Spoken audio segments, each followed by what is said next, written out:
Hello, everybody. Welcome. It's great to have you with us. We are just right on the half hour, so I think people are joining as we talk. So we'll probably spend a couple of minutes on instructions and allow other people to join as we get going. Great to have you with us. And today's topic is around managing and leading people through organizational change. So if you've come for something else, then you might not be in the right place, but hopefully that is what you've come for. Couple of notices just at the beginning. So first of all, we are recording today's session. We will make the recording and the slides available after the event. So you will get everything, so hopefully don't worry too much about scribbling everything down. We are going to ask that you respect the work's been done on the content. So please don't copy the content into AI tools or use these as your own slides, but just hopefully use them for learning and so on. So thank you for that. The objectives of today's session, we are keen that you hopefully will gain some fresh perspectives from on how to lead people through change. This is grounded in research and in practice that you learn directly from our main speaker, Julie Hodges, Professor Julie Hodges, who's a leading expert on organisational change. That you hear a practical case study from Anne-Marie on that shows the sort of theory in action, and that you can take away some actionable ideas which you can apply in your own organisation or situation. And as we go through the presentations, please do use the chat facility to please put any questions, comments in. I'll try and make sure that we get the opportunity to ask those questions as we go through. I can tell you there's also a special prize for the person who asks the first question. So we will be able to confirm what that is at the end and who's won it. But we are going to give a special prize for the first question. Let me just do some introductions before we start. I should have said that my name is Howard Craze. Hopefully you can see that on the Zoom window anyway. I'm a co-founder of True, and I have with me my other co-founder, Anne-Marie Blake. Anne-Marie, who prior to co-founding True, we've been going 2.5 years ago. Anne-Marie worked in-house for organizations, mainly in global financial services, where she specialized in change communications, HR transformation, tech transformation, mergers and acquisition. Anne-Marie also supports young professionals coming into the industry through some of our industry bodies and was recently named one of the top 50 independent consultants in the UK. And before I introduce Julie, look at that, Helen, congratulations. First question. You heard that there was a prize and was straight in there, so congratulations. So we'll definitely get that question, I'm sure, covered as we go through. So well done to you. Thank you for asking the question so quickly. Our main speaker is Professor Julie Hodges. Julie is Professor of Organisational Change at Durham University. And prior to joining academia, Julie spent 2 decades in business, leading, facilitating change and transformation initiatives across the globe.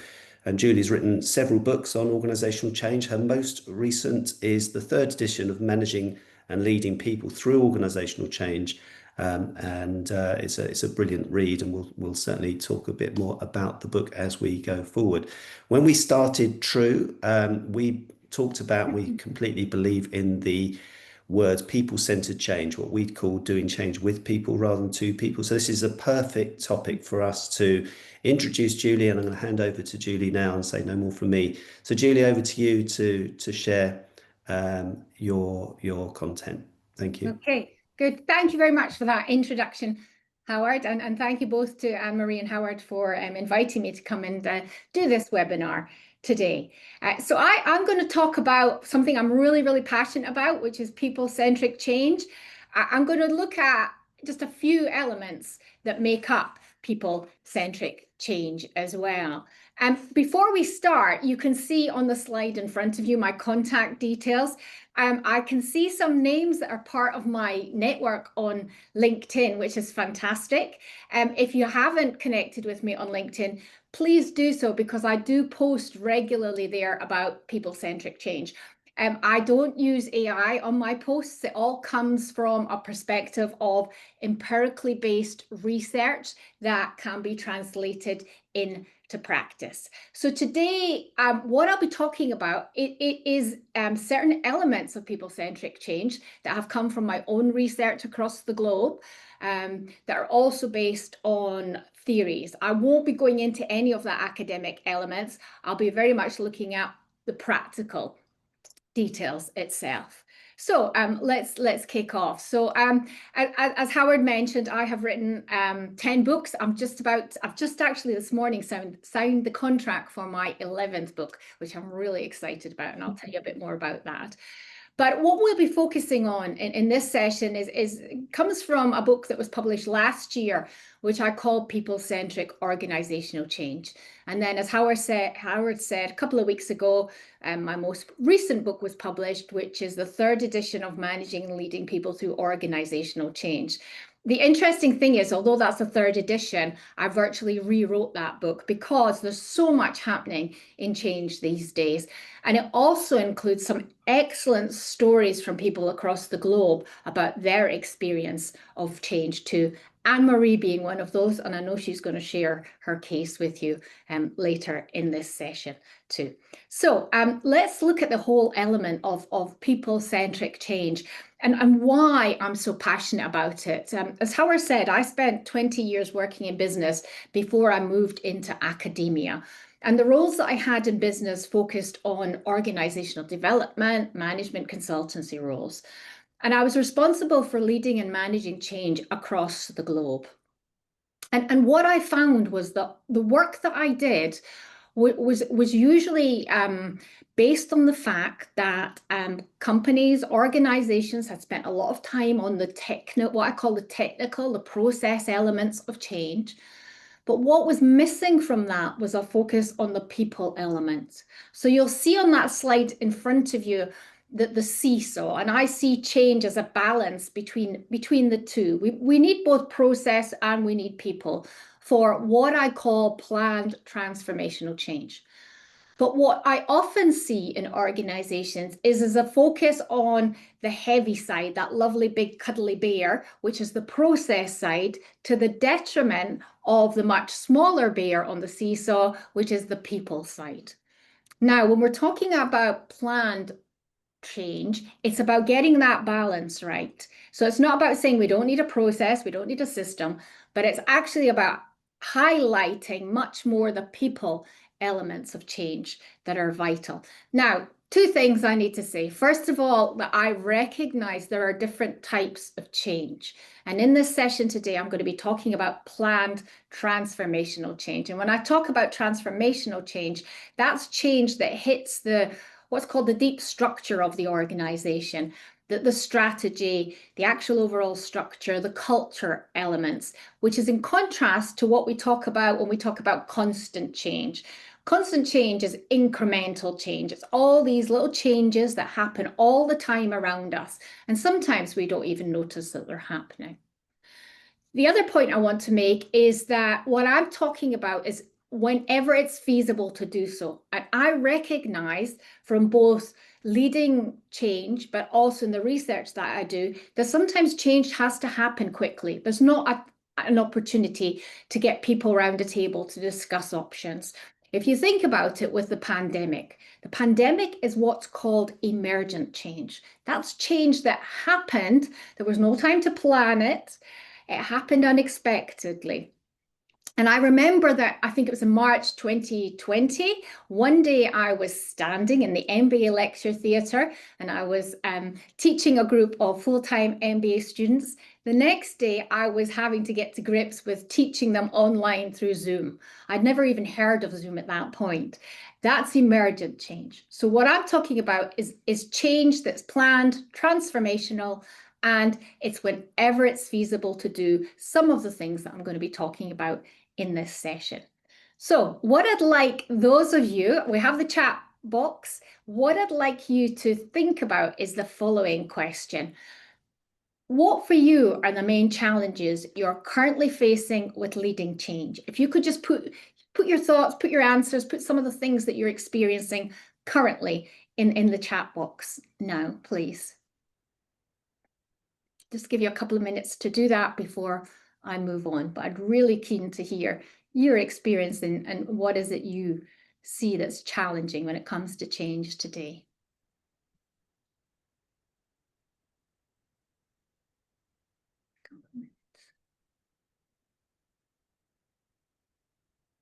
Okay, thank you. So lack of management support, lack of engagement, lack of sponsorship, lack of commitment yet to initiate sponsor change. Interesting, some themes coming through there. Pace, yeah, bringing people with you. Not clear on what's coming yet, lack of clarity, engagement's coming through strong. So a number of key themes that are coming through there from people. So let's pick up some of those elements because all of them are focusing on the people element of change. Yeah, good one. Not everyone buying into the change. Okay, so these are people-centric elements when it comes to change. So let's first of all look at the importance of being responsive to the impact of change on people. And again, I've worked with many organizations that see people as an afterthought. So what are some of the things that come from my research and that I've written about when we need to look at being responsive to the impact of change on people? Because I'm a true believer that any change will not be successful unless people are engaged with it. They're part of it. They're committed to it whenever feasible. And to do this effectively, it's about asking a number of questions. So, for example, how are people reacting to the change and the implications of that change for them? And I'm going to talk a little bit later about how we can shift people's approaches and reactions to change, their mindset. It's about thinking about how clear is it to them. And we'll talk about communication. And one of the big things that I have found that people often will struggle with when it comes to change is the lack of clarity about what it means for them. I did a major project with a pharmaceutical company, global pharmaceutical company recently, and they brought me in to look at issues they were having with change. And one of the key findings from that research was that change was coming down from the top and it was getting stuck. It was never really being effectively implemented. One of the key reasons why that was happening was because people were not clear. The rationale for the changes had not been clearly communicated. So it's about thinking about how clear are people about what the change is, when it will happen, how it will happen, who will be involved. It's also about thinking about how and when will people stop doing what they're doing and have to change their behavior and change their different ways of working as well. Other key thing to think about when it comes to the impact of change on people is how will they deal with the ambiguity? So any transformational change involves uncertainty, it involves ambiguity. And that means when you start a transformational change, you never quite know where you're going to end up because there are often internal and external factors that will impact on that change and take it off course. There may be budget reductions, there may be geopolitical issues. All these things can impact on a change. And then it's also about thinking about how can people be supported until change becomes business as usual as well. And why this is important is because change can impact on the well-being of people. In the book, the third edition of Managing and Leading People, I have a whole new chapter there which looks at the impact of change on people's well-being and their mental health. And that's the new book that I'm going to be writing about because there's very little that has actually been done in this area. Change that is mismanaged, that's not led effectively, that does not involve a people-centric approach can impact negatively on people's well-being. So, and I say this many times, and I know that there's lots of organizations out there that have fantastic initiatives now in well-being, and this has really, I think, been motivated particularly by the pandemic. However, research shows that running, for example, a yoga class on a Wednesday afternoon does not impact necessarily on ensuring that organizational change is a positive experience because that is putting the onus on individuals. Now, there is a need for such things, definitely, But what organizations also have to do is look at actually what are they doing at an organizational, a team level to ensure that any change does not impact negatively on people's stress levels, does not lead to burnout as well, too. And part of this is absolutely some of the things that you've been saying is about the need for sponsorship for change. It's about the need for managers to be visible and accessible as well, too, whether that's in a face-to-face environment or whether it's online. And again, what I've written about in the new edition of the book is about reframing the role of managers. Now, the traditional approach to managers when it came to organizational change was very much command and control. Organizations have shifted. People's expectations that they now have in the working environment have shifted. Models have shifted. There's many more organizations that have picked up and are working on a hybrid operational model. And this is changing the role of managers. And when it comes to change, managers need to be much more in a facilitative role. They need to be able to have the capabilities to engage people in change, to involve them in the decisions, to coach them through the whole transition of change too. And for some people, these are capabilities that they need to be skilled up in, to do it both in person and online as well. Now, one of the key elements in all of this, and Anne-Marie will pick up and discuss this shortly, is about creating communication. However, I'm a great believer that you cannot do change by email, and so many organizations try to do this.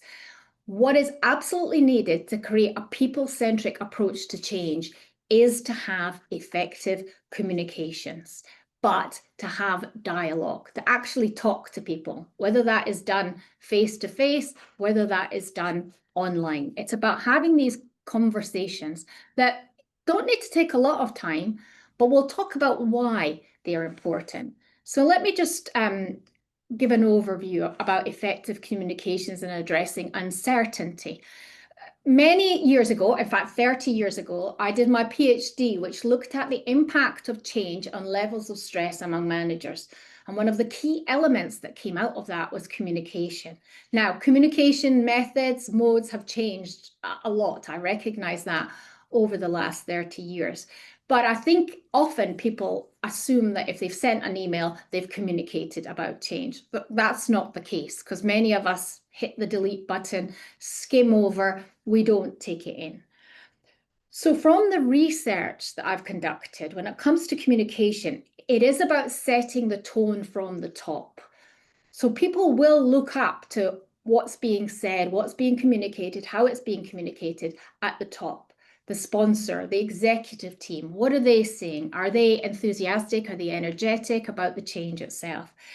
It's about communication being clear, being consistent, and being transparent. And what that means is any communication has to be adapted to languages that people at different levels of an organization understand. So there's no point, communicating about change to frontline staff using business jargon. They will just ignore it because they cannot compute with it or interpret it in a way that fits the situation in which they are working. Openness is vital. And certainly from my experience, I have seen that people would rather know that there's nothing yet to communicate than silence, because when silence happens, then that's when gossip starts, when rumors start to take effect too.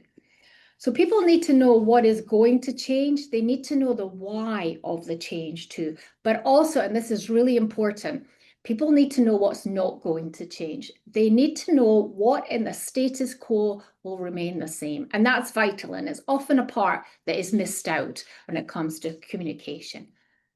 Now, when it comes to change, it is often about having these challenging conversations.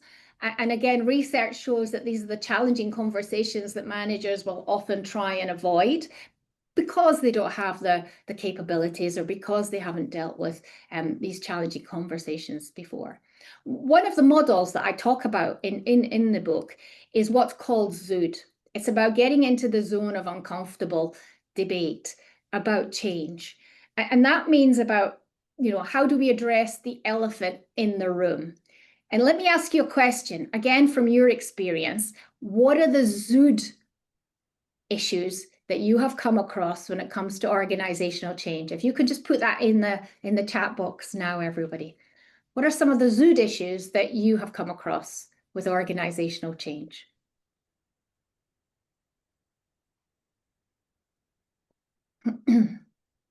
Yep, good one, Paula. Headcount reduction. Yeah, indeed. That's a classic one, isn't it? Yeah. Often that is something that's ignored. Yep, good. Yep. Reorganization, changes in roles. Yeah, vulnerabilities and fears. Yeah. Not tackling the behaviors, indeed. Introduction of AI. Yeah. Being honest about performance. All of these elements are these are the heart of the matter, the elephant in the room. And in the book, I give I suppose it's a process that can be followed in a way that gets into the Zood, that enables people to get into the Zood itself. And if I just briefly give you the headlines of it, it's about, first of all, thinking about what is the issue and why is that an important issue? What needs to be achieved and what are the desired outcomes? It's about identifying, if the manager is leading the conversation, what are the wants, the needs of those that are involved in it? Where are they coming from? What's their perspective? But it's important when you're having a Zood conversation, it's about being objective. It's also about being flexible, because sometimes we hear in Zood conversations things that we are not very keen on hearing or we disagree with.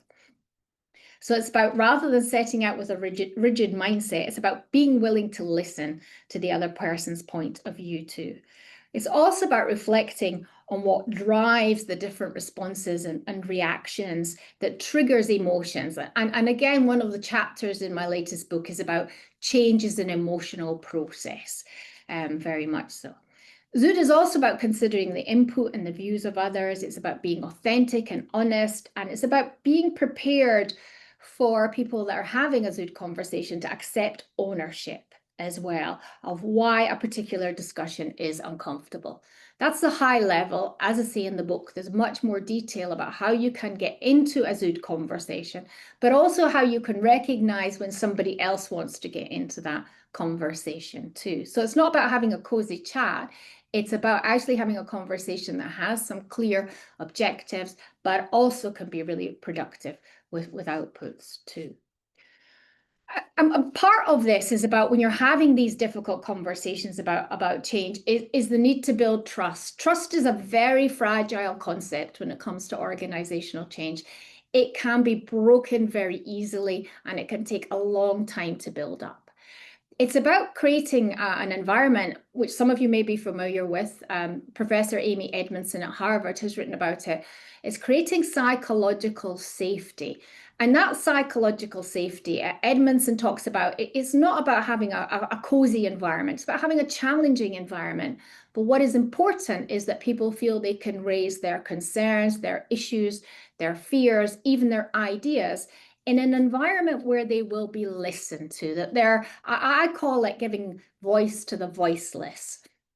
It's creating an environment where people feel they're not going to be told, oh, that's such a silly idea. Why are you saying that? They'll be listened to. Their views will be respected as well. That's important.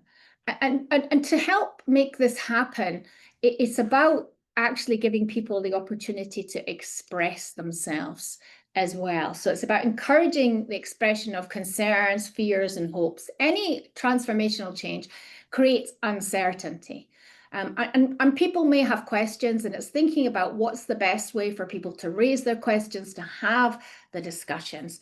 It's about listening with patience, with empathy, and with compassion as well too, even when we may not agree with what people are saying. It's also about normalizing some of the psychological responses that people might come up with. So, it's okay for them not to be okay. It's okay for them to be concerned that they might not have the skills to use the new technology system. It's okay that they fear that, they've been working with a team for several years, that team's going to change, and they're really concerned about what that means for them. It's also about giving employees and I suppose the permission to step back from what's happening as well. So that it's okay for them to say, I'm really concerned about this change. It's stressing me out. I need time out from this. So ensuring that people have breaks, rest time, take their holidays. But also what's important when looking at transformational change is encouraging people to remember that it won't last forever. Any transformational change does need to have a beginning and an end. It shouldn't go on forever, you know? So it's about having these conversations. It's about encouraging people to express themselves. But also, one of the biggest questions that I'm always asked when I do sessions is, oh, this is okay, Julie, but how do we deal with resistance to change? So again, I've written a whole new chapter in the book about addressing opposition and complacency. And some of the things that have come out of my research and work with organizations about how opposition can be addressed. And I talk in the book about reframing it. So rather than seeing opposition as something that is negative, that has to be pushed aside and ignored, it's actually about thinking about what are people saying? Why are they reacting that way? And what can be put in place to help shift their mindset from one of opposition to more one of being open towards the change. And that's about ensuring, as I said, the change has a clear purpose and people right down to the front line can understand what it means for them in terms of the work that they do. It's about giving people a voice within that psychologically safe environment. It's also about understanding people's pain points. What is it that drives that behavior? Because always there's a reason why people will oppose change. It may be that nobody has asked them about the change itself, and it's going to significantly impact the work that they do.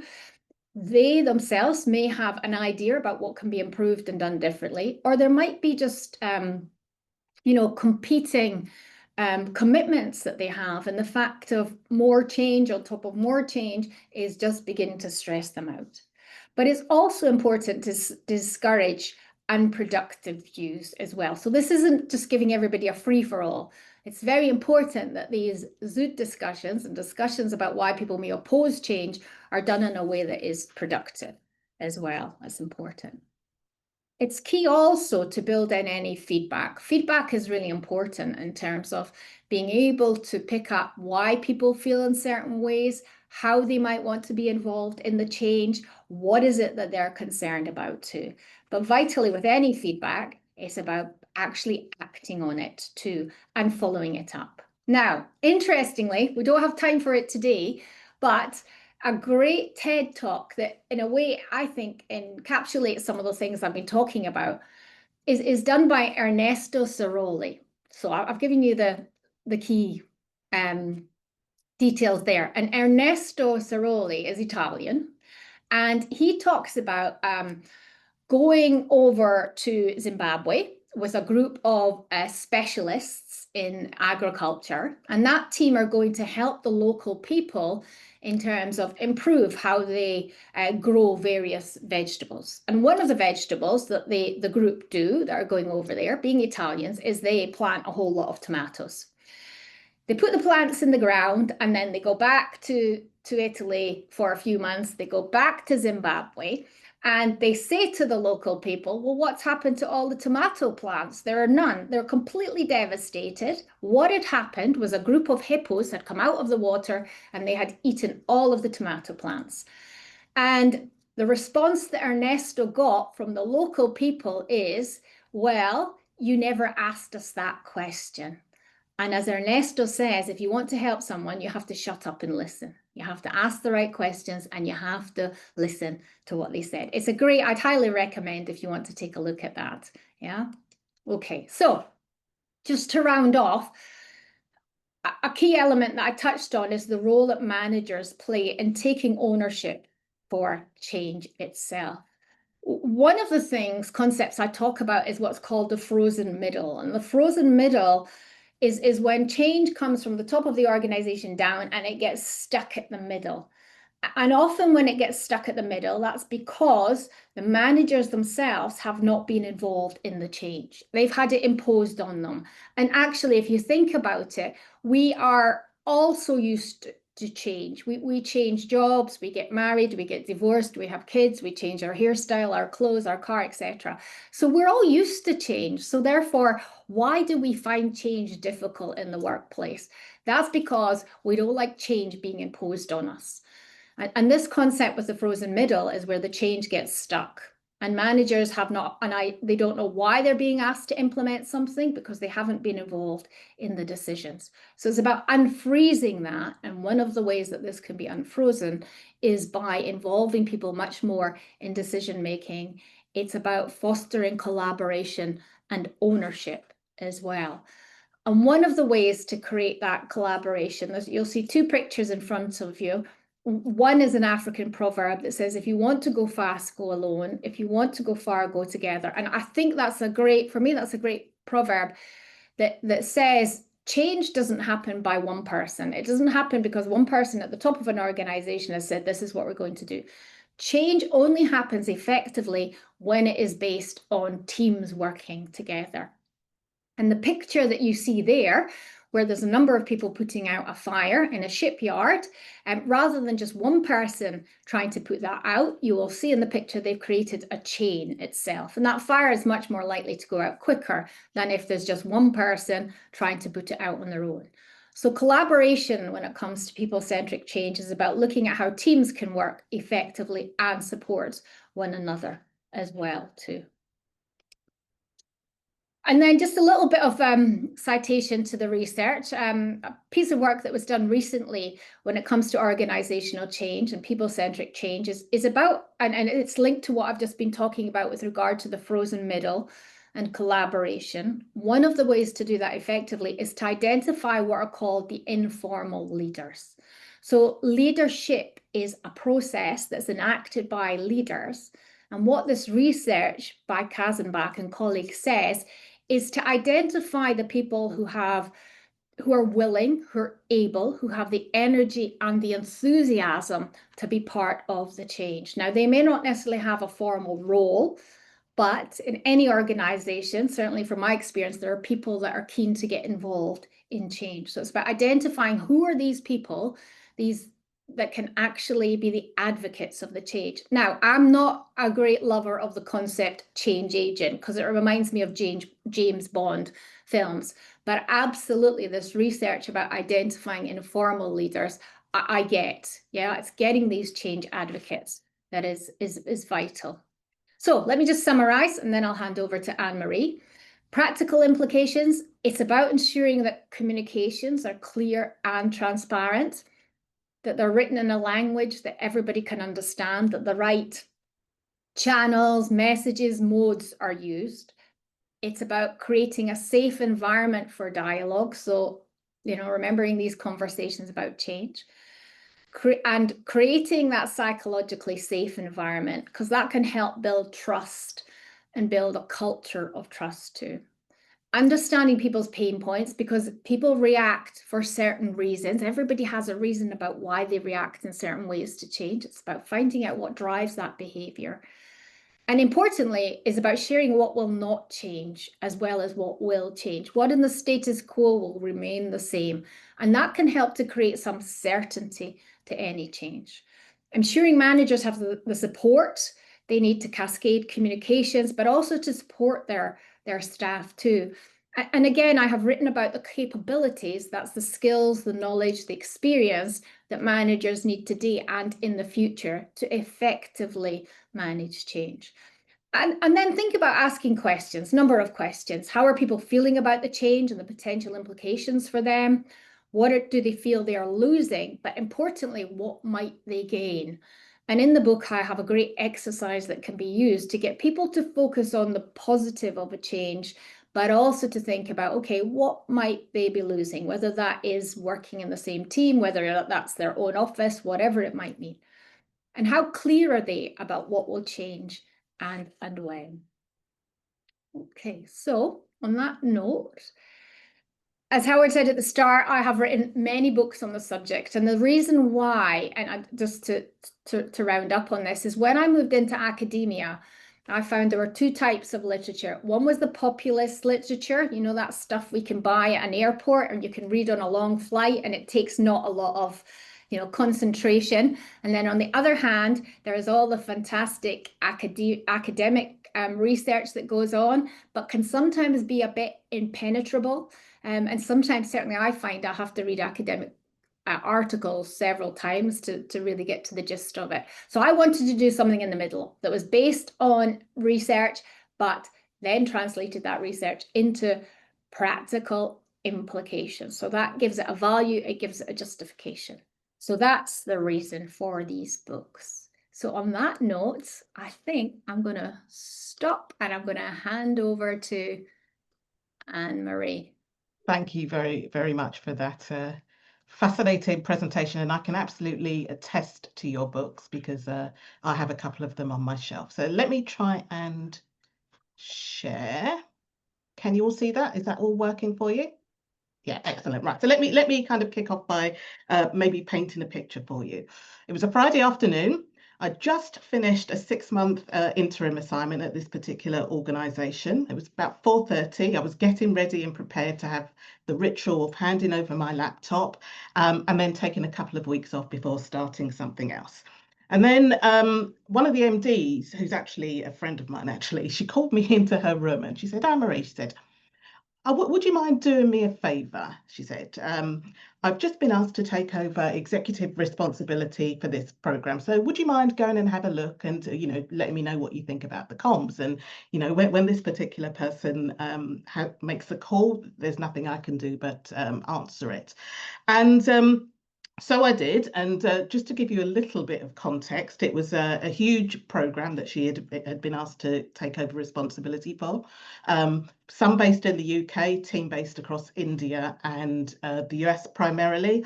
And as you would expect, a programme that size, it was a huge tech-enabled transformation. There was an embedded, kind of one of the big 4 consultants. There were interim people like me, and there were permanent people. So it's a bit of a mixed programme. And when I went in, I found kind of what I expected to find in some ways. So there were PowerPoint. There was a lot of PowerPoint. If you work in big organizations, you'll know what I mean. There were program plans. There were milestones. There was regular reporting. But I could tell quite quickly that there were also a lot of issues. So, for example, it was a program 5 or so years into its life cycle, and it had missed its go live about 4 times. And there was a bit of a running joke when I was speaking to people that it was never, ever going to get delivered. It was just one of these legacy programs that was going to go roll on and on and on. But turnover was really high. It had seen out, by the time I got there, I think it had seen out about 4 or 5 transformation directors that were very capable, but they kind of just had enough. Managers and the leaders in the business. So one of the things I always do when I'm going in and doing a discovery is ask people to, in their own words, tell me what the program's about. None of them could do that other than it was regulatory, other than that it would impact a lot of customers, and other than that, it was never getting over the line. And there was comms of sorts, I would call it, in a kind of respectful way. So very much one-way communication and very much around either sharing milestones or communicating kind of good news. And we'll come back to that in a second. But what I also found was that there was issues around what we now know is kind of psychological safety. So a fear of speaking up. And that really manifested itself to me with people being quite open to me about some of the problems and the issues that were around this programme, but not ever raising them to management and leadership, because they say, well, actually, no one listens to us anyway, so they were just going to carry on. And that did almost have quite serious consequences insofar as the organisation got very, very close to pushing the button to go live on this particular change. They were nowhere near ready, and one brave person put their hand up and actually, just said, look, we just need to stop this. We're not ready. So anyway, I reported back after my 2 weeks, and I said, to this MD, I said, I think you've been given a bit of a hospital pass project. So in kind of the workplace terms, that means a project that is kind of basically not set up for success and is going to, take a lot of her energy. And she said to me, well, can you go and sort it out then, Anne? So I did. And that 2-week project turned into 2 and a bit years, if that makes sense. And I call it, as Dickens says, the best of times and the worst of times. So I do love a challenge, but I did not in any way, shape, or form anticipate some of the issues that would come my way. But what I'm going to focus on talking to you about is, how we kind of built that trust and kind of psychological safety through a lot of the work we did about listening. So hopefully these slides will move on and I kind of built them. So the first thing that I did, I guess I have to take the credit for the work that I did, was kind of just to try and sort out the narrative. So, as I said before, the narrative was all about sharing good news. It was all about, this is what we're doing in very kind of technical language. So there was a big piece of work for me to do to kind of sort out what the narrative. And I'm quite keen that narratives are not just pieces of paper that sit on shelves with all of the PowerPoint. They need to be living documents. So a lot of the work with the narrative was building a narrative that was believable, sharing that vision for the future, but also really importantly, acknowledging the past and some of the issues that had gone before. And then a big piece of the work was helping the managers and leaders be able to talk about that narrative in a really convincing and authentic way, but also use it as a lever, really, just to help have some of that dialogue and conversation. So getting people to, just asking simple questions like, what do you think? Or is this what you're recognizing, etc. So that's kind of what we did around the narrative. I want to spend a bit more time, I guess, talking about what I think is probably the key piece of work that we did. And that's around creating safe spaces for listening and having conversations. So I said to you previously that there was no psychological safety. People didn't feel safe to speak up. And this was absolutely not a 5-minute job. So one of the things that I had to do was kind of create what we called it coffee with the MD, insert MD's name. And I made sure that she was very visible, that she came to the sites very regularly, so people got to know and see her.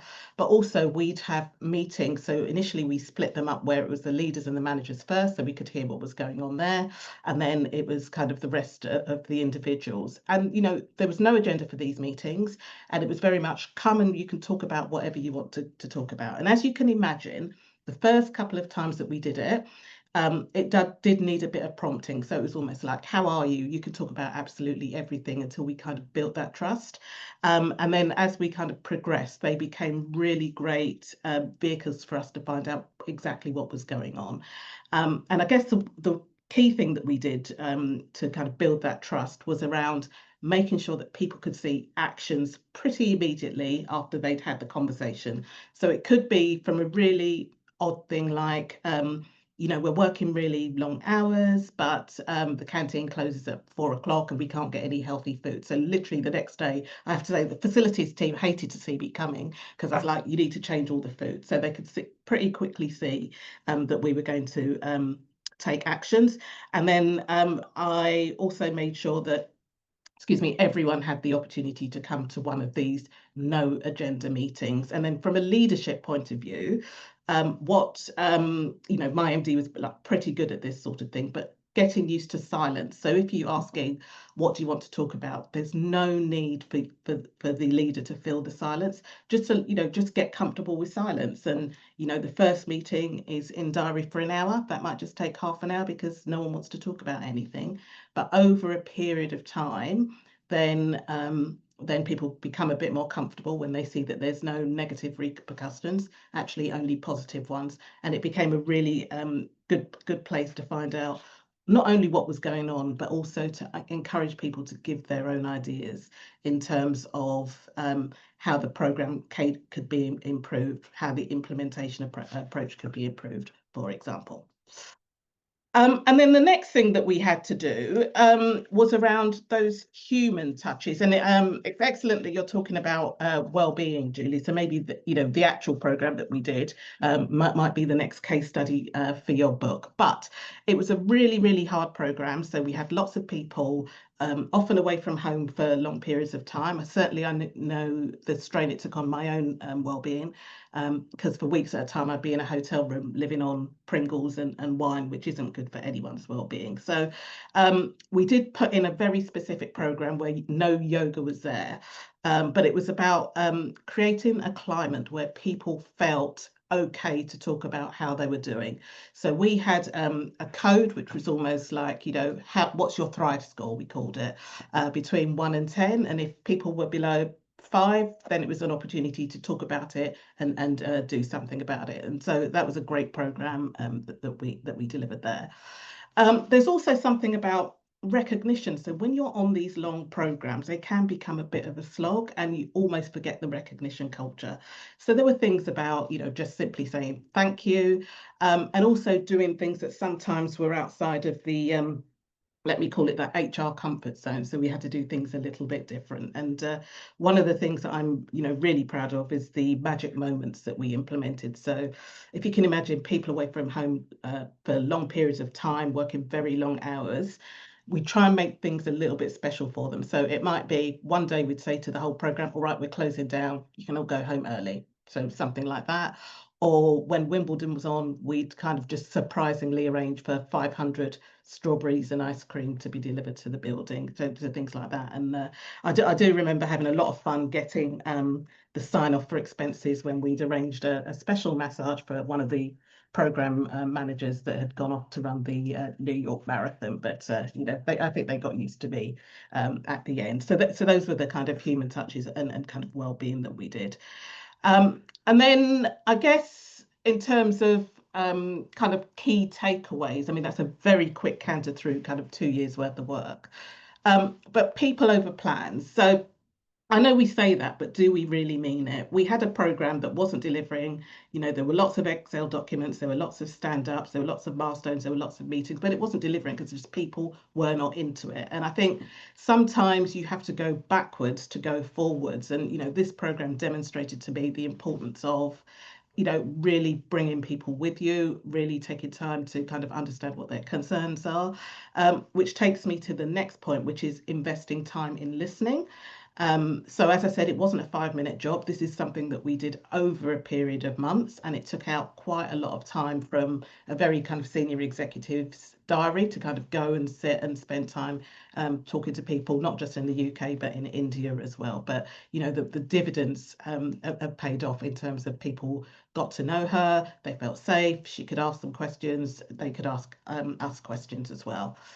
And then the importance of cultural shifts. So I guess when you're running a program that is costing many millions a month in terms of burn rate, it's about trying to create that climate where everyone understands the importance of putting people first. And again, that's not a 5-minute job either. I think it probably took us about a year to get to the place where rather than people focusing on the next milestone, they were, they had people's concerns at heart as well, and which sometimes meant that well, on a couple of occasions, we had to go to the regulator and say, look, we're not ready to do this. I know we've got this deadline and this milestone, but we need to do it in a slightly different way just to make sure that we were, being kind of respectful of people's time, people's well-being, and the need to bring them with us. So I think that's a quick canter through. I think we're going to go on to questions in a minute, but yes, yeah, let me know. Thank you, Howard. Thank you. Thanks, Anne-Marie. And thanks, Julie. So some really good tips, experiences, and generally, I think some really interesting content. So look, we got a few minutes for questions, for comments. So you can either use the chat. We had that first question, which we will come to in a second, or you can put your hand up. I think we can still do that on Zoom, and Yep. then I can come to you and you can come off mute and ask your question, which is so much nicer than putting it in the chat. But anyway, would love to hear from you, your experiences of change, what you're going through at the moment.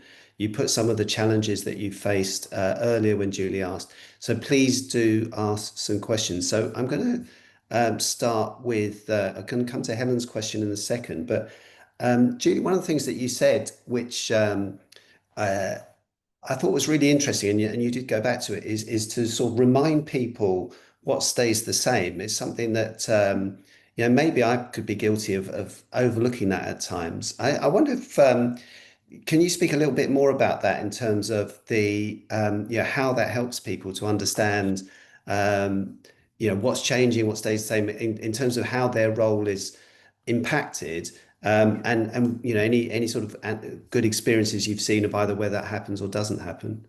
Yeah, indeed. So if you think about it, often when a change is initially announced, the first thing that people think of is what's called the WIFM concept. What's in it for me, or how will it impact on the work that I do? And following that, often people will think about, well, am I still going to have this? Am I still going to have that? What people need to create the certainty to reduce anxiety levels is they need to know actually what's just going to be the same, what won't change in terms of the work that they do or how they do it as well, or their role, what won't change with their role or the team that they're part of. And research shows that actually doing that can help to reduce the uncertainty and the anxiety of change itself as well. So that's really important. In terms of the second part of your question, organizations that have done that well, I would say this is a fairly new concept for organizations that, although it seems quite, when we think about it, it's something we should be doing. Very few organizations do that when they're communicating about change. They tend to have lots and lots of communication about what will be different, et cetera, et cetera. The work that I did most recently with, I won't name the company, but it was a large brewery company, a global company, one of the best companies that I've worked with, in fact. And they were very good right up front in any communications about saying, okay, here are the three things that are absolutely not going to change in your work before going into this is the what will change, how it will change, when it will change, who will be impacted. So immediately people were thinking, okay, this isn't going to change. And it started to give them that level of comfort. Thank you. Yeah, really, really great advice. Let's tackle Helen's question. I'm not sure if Helen's still on the call, actually. I saw her sort of come in and out, but I don't know, Helen, if you're still on the call. But perhaps I can ask the question anyway, which was really, I guess, the role of AI, and Helen's specific question was, talking about AI agents in change. But how would you? I mean, it's such a big topic. I guess you could probably, I'm sure, devote multiple chapters of the next book to this topic. But how do you think about the role of AI in change? So yeah, if I kick off, it's going to happen. We can't not get AI agents in change. It's part of the evolution. It's part of the acceleration of technology. I think what's important is looking at where can they add value as well. That's important. Rather than necessarily what I'm seeing is at the moment is a lot of organizations who are just spinning around thinking, I've got to use AI, I've got to use AI, without thinking about how can we use AI in a way that is going to be of value for the organization and the way that the work that we do as well, rather than just bolting things like AI onto jobs and then having to look at what's the impact of this on the jobs that people do. There's no doubt about it. I think there's a lot of scaremongering about AI at the moment. AI has been with us for a long time. It's not a new concept. What's going to happen though is that the nature of jobs will change. So it's about ensuring that organizations look at how will AI impact on the work that we do, and what does that mean in terms of the capabilities that we need, and how can we upskill people as well with regard to the implementation of AI. Yeah, and I'm just going to add to that as well, if you don't mind, Howard. So we're doing some work with a client at the moment, and I've asked them to, or we've asked them to think about it in three different ways. So what are the things that AI can do for you that you don't need to be any part of? So, as we speak, I have AI agents going off and doing something else. What are the things that it can do with you? And I think where maybe it can help is, we talk about listening, so maybe using AI with you to maybe kind of amalgamate lots of different data from sources so you can kind of interpret what that means. And then think about things, or just because you can doesn't mean you should. I think I'd label the other one. So there are some things that you only need humans to do. So in the example that I talked about, a lot of the things there could not have been done by AI. It was about building trust, about building psychological safety that has to be done with a human. So, my summary would be that it does have a role, but I think it's for us to think about what role do we want it to play in whatever change that we are doing. Thank you. Okay, let's move on. Rachel Randolph, thank you for your question. Do you want to come off mute and ask the question directly? I can see you've got your camera on, which is great. Would you like to ask this question directly to Julie? Okay. What do you do when the CPA constantly calls meetings? The meetings are about you, and this is in front of a lot of people in the meeting. Which I'm the manager in the company, and the CPA constantly screams at you in the meeting, and you really don't know why. No positive resolution at the end of the meeting. And I'm a person who troubleshoots, and I want to feel psychologically safety in the meeting, so I basically say nothing. Um, so I don't know what to do. Okay. Anne-Marie, do you want to kick off with that?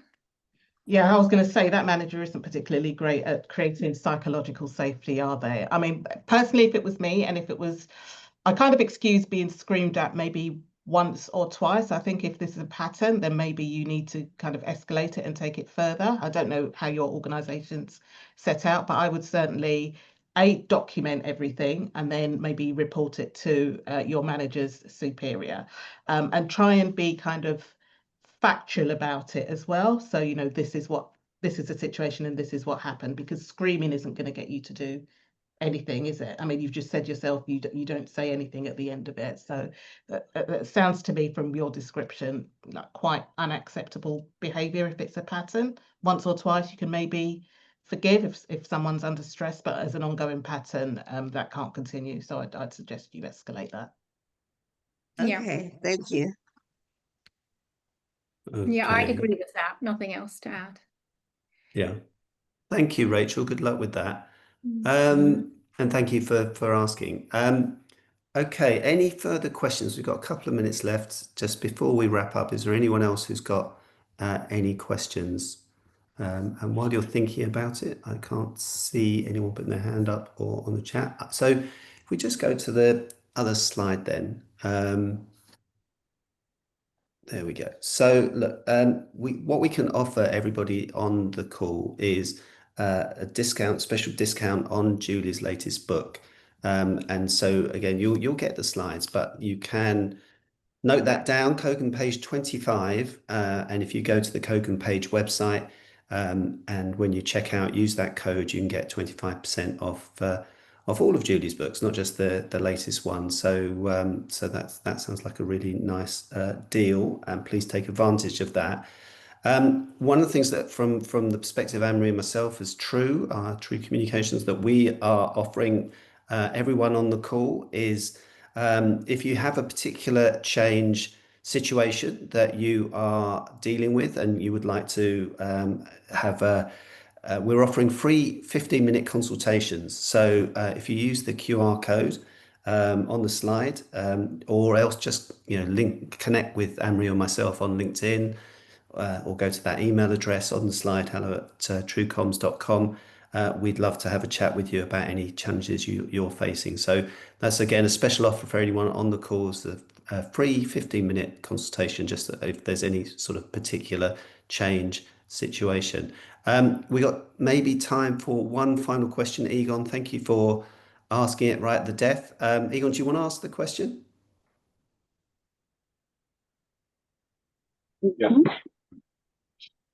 Yeah. So what I come across is that in many organizations there have been so many changes, and then if you come up and say, "Hey, we have this change ahead," then it seems that many people just behave as if, yeah, okay, this will go away anyhow. Well, I'm here next year, I'm here the year after that, and I have seen so many changes, and this one is also a change that I can just sort of ignore. And the question is, how do I deal with this, and how can I create something which makes them think, oh, this might be something that is there to stay, or this may have a value for me. Thank you. That's a great question. And I think also maybe not long ago when we thought of change, there was this almost like a beginning, middle, and end. And you could say the end of the change is here, and then maybe another change comes on later. But we're also living in a world where change is happening, multiple changes are happening at the same time. There's not really an end to it. So again, getting people on board is not just being tired of a particular thing, but it's how do I cope with so many changes that are going on. Julie, what do you think in terms Yeah. of the keeping people interested in a particular program or in multiple changes that are going on? Yeah, I mean, that's a great question, Egon. So thank you for that. I think part of it is about, and I'm a great believer in not having change for change's sake. So that's important. There has to be change, has to have a value to any organization, to any team. People, and part of it is if there's change going, and there, as Howard rightly said, there's never just one change happening at a time. There are multiple changes happening all the time. Professor Charles Handy describes it as the S curve. So we do one S curve, but there's multiple S curves happening all the time. It's about ensuring that people have the resilience to be able to do changes. And part of that is taking time to reflect and learn from changes, both changes that have been successful, but changes that have failed. And it's about sharing these lessons learned. So what could be done differently with the next change? What do we need to stop, start, and continue doing that's vital? But it also goes back to what I was saying about building people's well-being as well. So a key element of well-being is about building that resilience too. I'm going to stop there. I could talk a lot more, but I'm conscious of time, and I'm sure Anne-Marie has things that she would want to add as well. Yeah, I mean, I was just going to say the same, really. It's about the think, kind of neuroscience really helps us to do this. I think change can be sometimes quite painful for the brain. And so understanding neuroscience, understanding the things that we need to do to kind of reassure people and help take them with us will give people the kind of resilience to cope with multiple changes, because sadly, change is not going away. It's going to be with us for some time to come. Thank you, Egon. Much appreciated your question. Thank you to everyone for joining. We're up at time now. Look, we're big believers in people-centered change, and we don't believe you can be successful if you're not thinking about the impact on the people around you. So I'd encourage you, please, to use special offer, buy Julie's books. They're great reads. If you'd like to have a chat with us, please do. We will send you the slides, the recording in the next few days. But otherwise, thank you for coming. Thank you for joining us. Look out for more sessions that we're going to be running in the future. Do connect with us on LinkedIn. We'd love to keep the conversation going. And thank you for attending today. And I wish everyone a great rest of your day. So thank you for attending, and we will close the call there. Thank you. Yeah, thanks everyone. Bye. Thank you. Bye-bye.